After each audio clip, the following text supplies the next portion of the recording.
The Democratic National Committee is asking for a do-over. The Credentials Committee of the DNC voted tonight to reject the internal party vote that made David Hogg a party vice chair, ruling that the election had not followed proper procedures. This decision, which came after roughly 3 hours of debate and one-time vote, will put the issue before the full body of the DNC. It must decide whether or not to force Hogg and a second vice chair, Malcolm Kenyatta, to run again in another election later this year. Good morning, Owasso. This is Chad with Owasso Live, and this is the Morning Loop.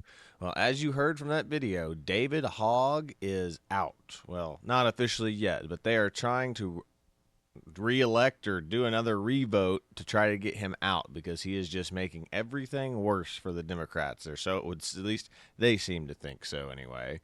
So that's what our excuse me, that is what our topic is about today. As you can see from my little thumbnail right here in the corner, Dems in disarray, and their polling numbers just going down. And yeah, that's what it seems to be the case right now. So we'll go ahead and get into this article right here. I'll go ahead and pull this up. And this one is actually talking about how somebody's trying to stop him, like, because I think the right is really enjoying having him as the DNC vice chair. So Democrats may have impinged on David Hogg's civil rights, Trump's top lawyer says. A Justice Department official has encouraged David Hogg to file a civil rights report after his election was challenged over the Democratic Party's gender parity rules.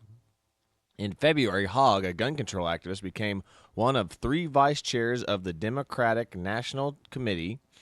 However, an unsuccessful candidate challenged the results, alleging that the procedural errors in the vote disadvantaged female candidates. Harmet Dillon, the Assistant Attorney General for the Civil Rights at the Department of Justice and longtime ally of President Donald Trump, encouraged Hogg to file a report about the incident. If anyone knows, let him know. Anyone knows David, let him know that he can file a complaint here, she wrote on X, formerly Twitter, on Tuesday. The message included a link to the Justice Department page where individuals could get help for illegal discrimination resulting from diversity, equity, and inclusion programs. Following the 2024 election, which saw Republicans win the White House and the Senate, the Democratic Party has grappled with internal divisions, widening rifts over priorities. Some members attribute November's defeat to the party's focus on diversity, equity, and inclusion, suggesting that it alienated voters. Now, DEI principles are at the forefront of the leadership's shakeup that could reverse a recent vote for the 2 vice chair positions. What to know? The Dillon made her comment. Said, Dillon? I assume it's Dillon. Commented in the response on the clip of Hogg on May 9th appearance on Real Time with Bill Maher, where he discussed the election challenge. Hogg told Maher, frankly, I don't even know if it makes sense for us to have a gender balance rule anymore in this day and age because I want to focus on who's best for the job. Now, that's extremely hilarious coming from the left because they keep telling the right that that's racism and just discrimination. Hiring someone for how good they are at their job, wow, that was something that the right would get in trouble for on a regular basis. Like, that's discrimination. That's just an excuse for you to discriminate.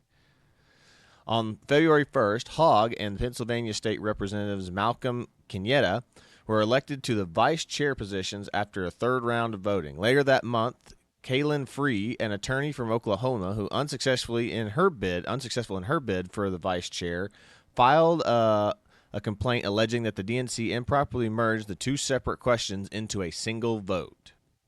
The DNC rules require that an executive committee be as equally divided as practicable along gender lines. However, instead of holding separate votes for the 2 remaining vice chair positions, the DNC conducted a single vote for both spots.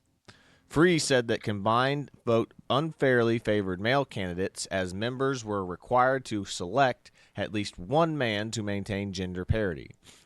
The DNC Credentials Committee sided with Free on Monday, recommending that the election result be invalidated and the new vote be held as soon as practicable. This decision now awaits the full DNC membership vote for full final approval.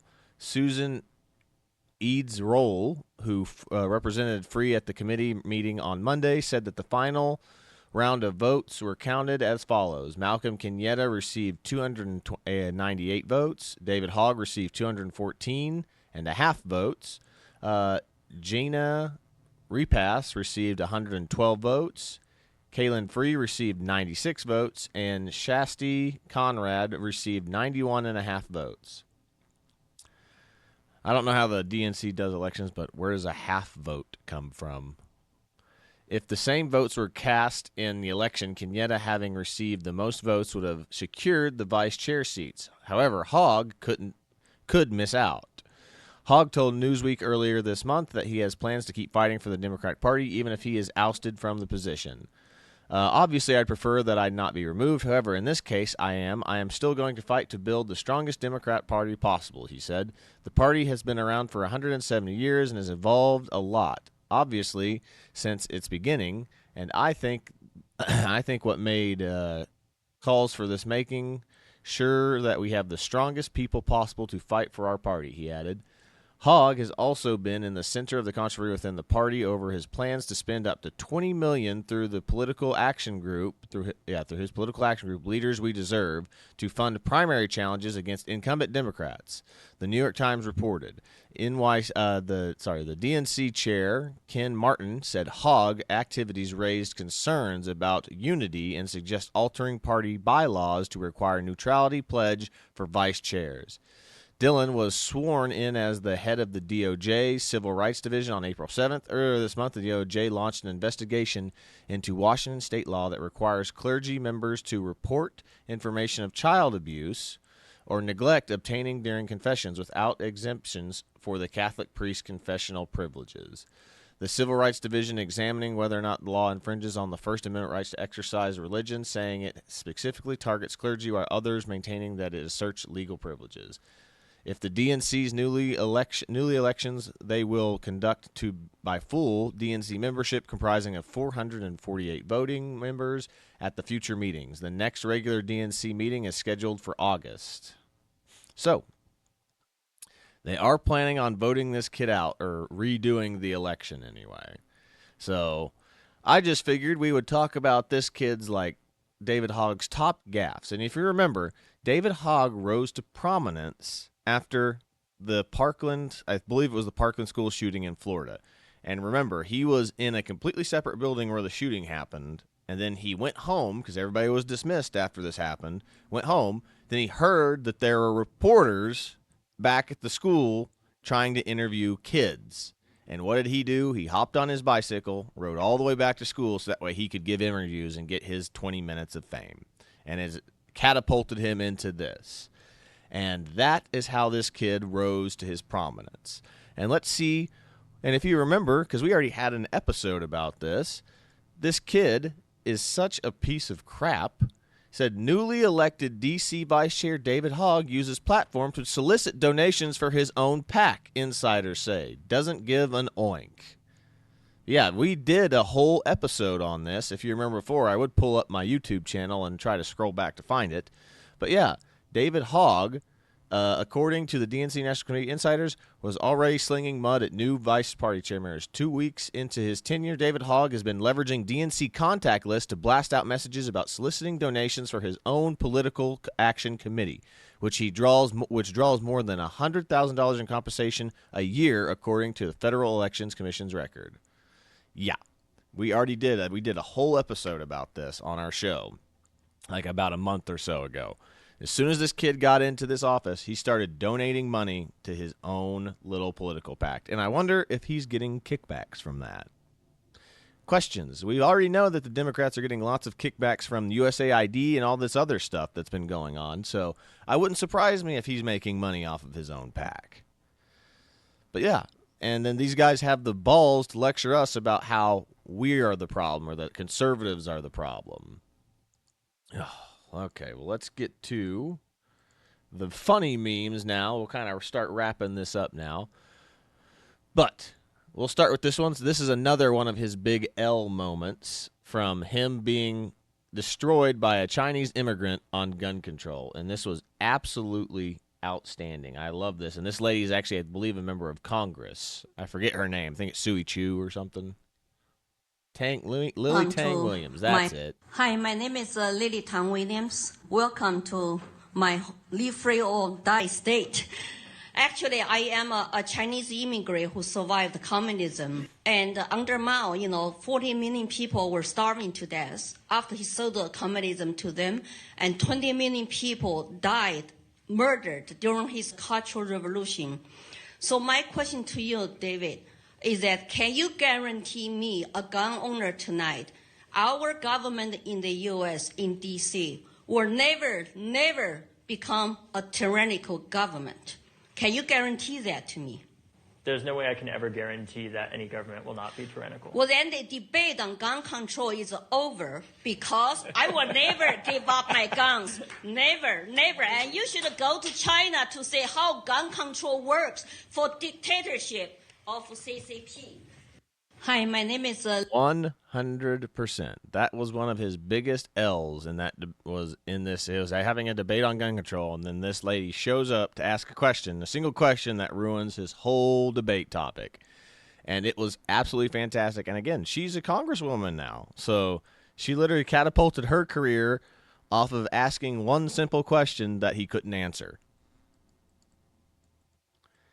Then here's this next one that, if we remember, he's also one of these people that has been pushing the Maryland man hoax. The old, he's not an MS-13 gang member. And then he had the biggest epic fail of it. And he's like, you know damn well that he's not an MS-13 gang member. And here is that clip. And it is absolutely fantastic now that we see everything now that, the right was right all along, it would seem. So check this clip out. Got no message. They've got no movement. They've got no leader. I mean, it doesn't get any worse than that. I mean, you're defending Harvard. You're traveling to El Salvador for MS-13 gang members. But here's the point. You're taking $20 million. If I'm looking at someone, my vice chair of the RNC, taking $20 million for another effort, it's $20 million out of the DNC's pocket. You can't be on the board of the Fishing and Forest Company and on Greenpeace at the same time. There are places for groups to hold the party accountable. I think it's right. Yeah, let me push back against that. This was not an MS-13 gang member, and you damn well know that. Oh, come on. He was not. Okay, and so keep defending this guy. The administration admitted this was wrong. In America, we have due process, and we are a land of law and order. We are a land of law and order. And this administration is repeatedly showing time and time again they do not care about what the Supreme Court says. They do not care about the rule of law. And you cannot defend sending people to another country. Just did a poll.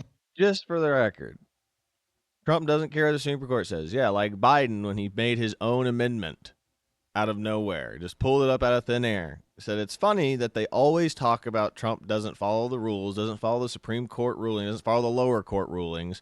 Is one, lower district courts can't make rulings that overrule the president. One. And then two, where was this outrage for Biden when he was doing all this stuff? I get that Biden is not the president anymore, but he literally made a new amendment, like the 24th Amendment or whatever it was.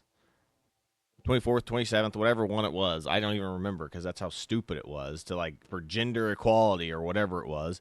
And he just pushed it through. And just like, okay, if Biden can do that, why can't Trump do that? It's like, you can't say rules for thee, but not for me. That is what I absolutely hate about the Democratic Party. It's if they didn't have double standards, they would have no standards whatsoever, which I honestly think that they have no standards. There is no standard for the Democratic Party because they will do whatever you'll do anything and everything to win. That's all they care about is winning and being in power. That's all they've ever cared about. We'll finish this out, see if there's any other thing, but I don't think there's much left on this. To another country where they don't have rights, think that all illegal immigrants should be deported, by the way. So you're losing your effort. So if you want to try to defend the constitutionality of deporting a illegal immigrant that's here, he took a lot of time to come after me. He's here illegally. The Intel community, every Intel community agency and the White House say he is a member of MS-13. Hey, Ryan. Okay, Ryan. Yep. And that's absolutely That's absolutely correct. That guy is correct. David Hogg and all those other panelists there are wrong.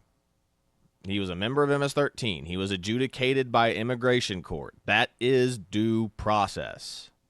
That is complete due process. If you have gone and had a court date and had a court hearing, that's due process. You don't get to go to the Supreme Court for every single due process. That's not how due process works.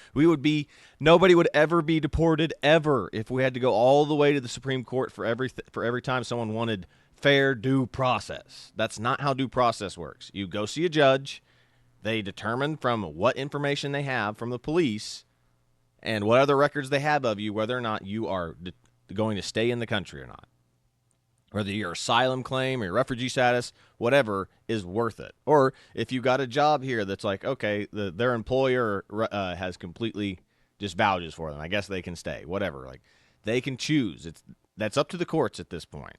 And an immigration court is still a court, whether or not you want it to go all the way up to the Supreme Court. I mean, that is absolutely ridiculous if you think that it's going to go to the Supreme Court every single time someone cries, due process for illegals. That is absolutely ridiculous.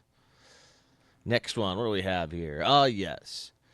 DNC, and this is just a kind of a brief overview of everything. DNC ousts David Hogg, citing the gender diversity rule. So it's funny that the rules that the Democrats and probably him pushed, we need to have diversity, equity, and inclusion, is going to be what unseats this kid. So let's keep reading this. It's a clear message to white males. The Democratic Party doesn't want you, no matter how hard you're simping for them. So let's see what this says. DNC panel finds Hogg and other officials weren't properly elected to leadership positions. Yep. She argued that the DNC, pretty much is what we wrote in the article already. DNC to remove David Hogg after realizing that he's David Hogg. The Babylon Bee, man. I cannot get enough of the Babylon Bee. They are so funny.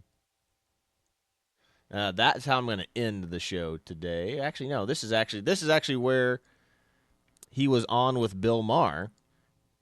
And this lady is absolutely pissed about him being the vice chair. And then he starts talking about how, these rules are holding us back now. It's like, it's funny when they said the right would get called out that rules like this would be saying that the rules like this are holding us back would be racist or bigoted or like you're just trying to discriminate against people. But when it's the Democrats trying to do it, they're like, he's probably right. It's just like these rules are holding us back. Like, I'm glad that Democrats finally seem to be coming around to, people need to get jobs because of their merit, not because of their skin color and all that. But let's check this out. On the woman who attacked you because you beat her at that job. Did you beat her fair and square? Was there any fire there? There was the election that the DNC held, and I was the person that was one of the people that won one of the three positions that they had for the at-large vice chairs. So what was her claim? Part of the claim, so not to bore people, but to get into the bureaucracy of the DNC, we have a gender balance rule at the DNC because, of course, we do. Okay. See, right away. By the way, the Republican Party does too. If the chair is a male, then the vice chair has to be a female. Well, what's interesting is that's even more progressive than our vision, which is that the chair doesn't count towards the gender balance rule that we have. Frankly, I don't even know if it makes sense for us to have the gender balance rule anymore in this day and age because I want to focus on whoever's just best at the job. Great. At this point, that's my own view. Terrific. And by the way, I support what you're doing with respect to the primaries, because I can tell you, having been in politics for quite a while, I started as an intern for McCain, some of these people don't know when it's time to go. They don't. Chuck Schumer has been in elected office for 50 years. 1974, he was first elected. 50 years.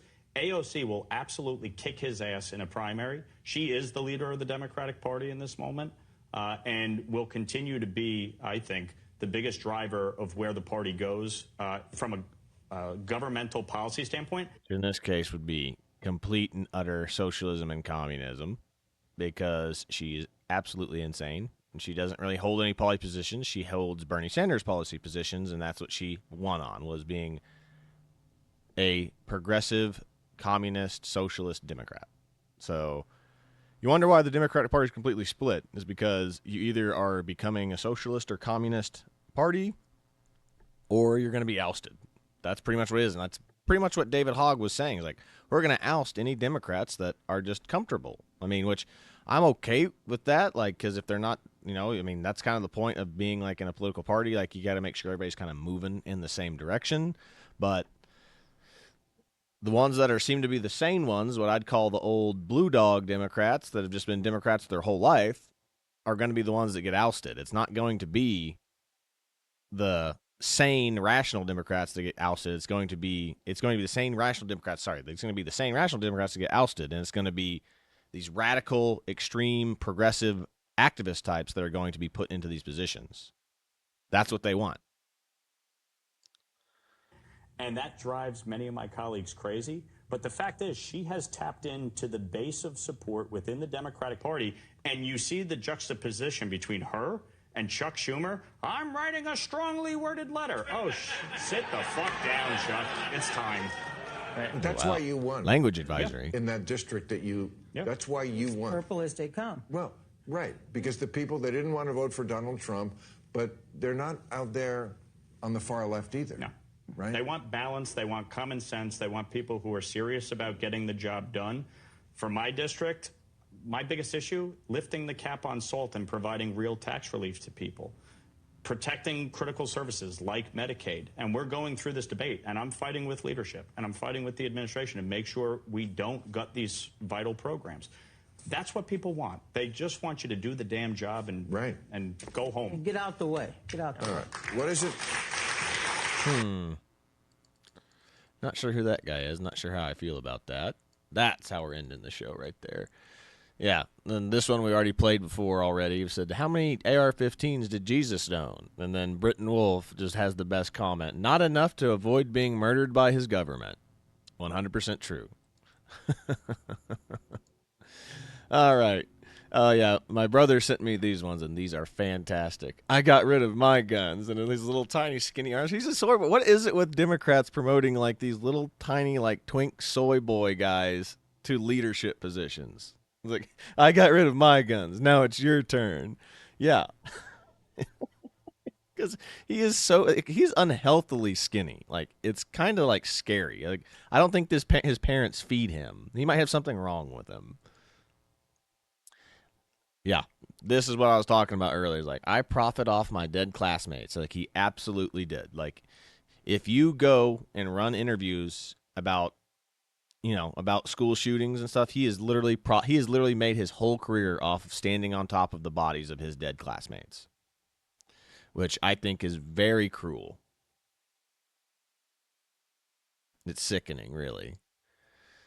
David Hogg running to Twitter to capitalize on another school shooting. He's crapped himself. Oh, that's disgusting, man. That is absolutely disgusting. Ugh. That's good, though. That's a good one, Corey. I'm glad Corey sent that one to me. Then we will talk about where there is actually diversity and reason in between the political parties. So check this out. This is Tim Pool talking to Konstantin Kisin and Francis, I forget his last name, but from, what's their show called? Trigonometry, from Trigonometry interview. And Tim Pool, I think, absolutely decimates them.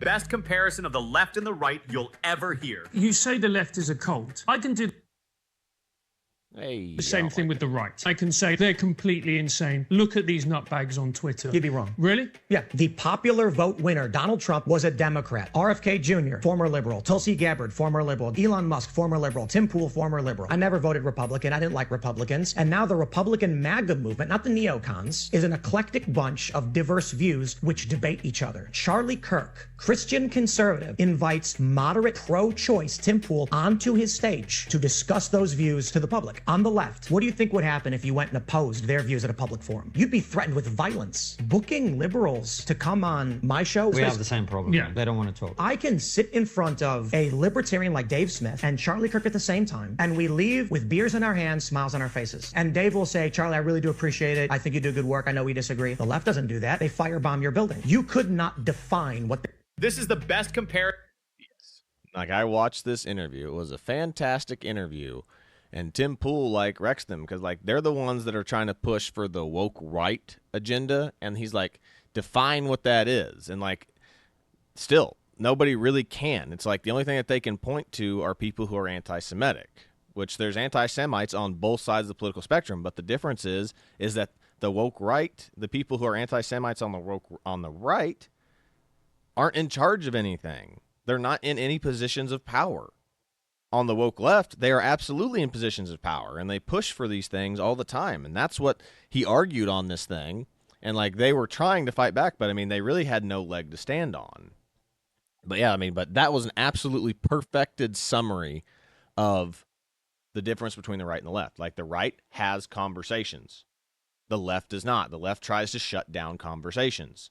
Like what they talked about. They can't get left-wing people to come on shows. And when they do, they get absolutely ragdolled. Like they get verbally and mentally ragdolled because they don't have any positions that they can truly stand on, because they can't back any of their crap up, because most of the stuff is built on lies or just trying to just toe the party line. They can't do this stuff. But that's really about it. We're pretty much wrapping up, like I said, but that was our show with talking about David Hogg. But we'll end it out with that video of Bill Maher completely wrecking him in his little opening monologue segment, which is fantastic. But this is Chad with Owasso Live. This was The Morning Luke. Be sure to like, share, and subscribe so you too can stay in the loop. But I'm pretty sure that's all we've got for today. So I will catch you on the next one, everybody. So God bless you, and I'll catch you on the next one.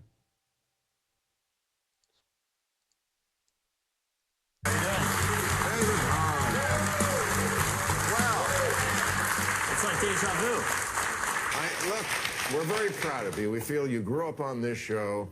How many times you been on this show? This is my third time. Oh, I thought it was like 8. Okay, well...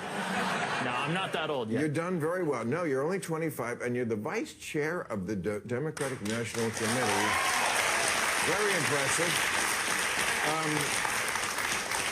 What does that job entail? So that job really helps to play a role in managing a lot of what the DNC focuses on, which is things like the presidential primary. It's helping to be the campaign and waiting for the president. It's helping to manage the debate schedule and helping to support our state parties and local parties around the country. It's a volunteer role, I should add, as well. So it's entirely volunteer capacity. So nothing. Yeah. Well, I was hoping for... But why am I... David